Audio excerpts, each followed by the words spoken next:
Magandang araw sa inyo mga kapatid. So may nagtanong sa akin na isang ating kababayan ang sabi niya, Sir, puro positive yung pinopromote nyo dyan sa UK. Wala bang negative na nangyayari dyan?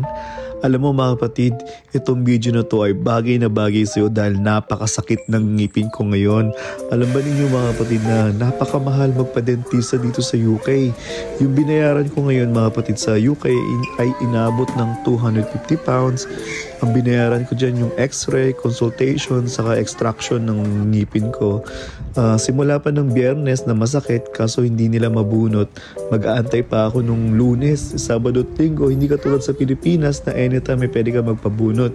Dito mga kapatid napakamahal tapos magastos.